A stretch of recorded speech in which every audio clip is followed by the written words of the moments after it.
બનાસકાંઠાના થરાદમાં દૂધ શીત કેન્દ્રથી પાણીના ટાંકા સુધી 35 કરોડના ખર્ચે 4 લેન રોડ બની રહ્યો છે। તે રોડ આધુનિક રોડ બની રહ્યો છે। તેમાં રોડનું કામ પૂરું થવાની આરે આવી ગયું છે અને હવે ટૂંક જ સમયમાં આ રોડનું ઉદ્ઘાટન કરી અને ખુલ્લો પણ મૂકવામાં આવશે।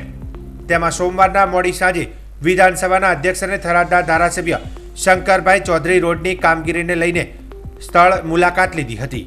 મુલાકાત લેતા રોડ વિભાગના અધિકારીઓ સહિત પ્રાંત અધિકારી, મામલતદાર, કોન્ટ્રાક્ટર સહિત દોડી આવ્યા હતા। તેમજ તે રોડની ચકાસણી કરવામાં આવી હતી। જે રોડની સમીક્ષા દરમિયાન તેઓ રોડના કામકાજમાં વપરાતા મટીરીયલ્સની ધારાસભ્યે જાતે ચકાસણી કરી હતી। તેમજ તે રોડની કામગીરીમાં જ્યાં જ્યાં સુવિધાનો વધારો કરવાનો થાય તે માટે સૂચનાઓ આપી હતી અને જે સરકારી હોસ્પિટલની બાજુમાં બસ સ્ટોપ બનાવવાના છે તે હેરિટેજ જેવા લાગે તેવા બનાવવાની સૂચના આપી હતી। તેમજ જે વૃક્ષારોપણ રોડની વચ્ચે અને આજુબાજુ કરવાનું છે તેમાં પહેલો ખાતર નાખી અને પછી રોપવામાં આવે, જેનાથી તે વૃક્ષો લાંબા સુધી ટકી શકે।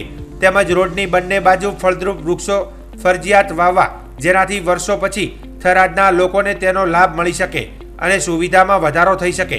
તેમજ ધારાસભ્ય શંકરભાઈ ચૌધરીએ નગરપાલિકા અને પોલીસને સંકલનમાં રાખી સમગ્ર રોડમાં સીસીટીવી કેમેરા સજ્જ કરવા સૂચના આપી હતી અને તેનું કામ તરત જ ચાલુ કરવા માટે પણ જાણ કરી હતી।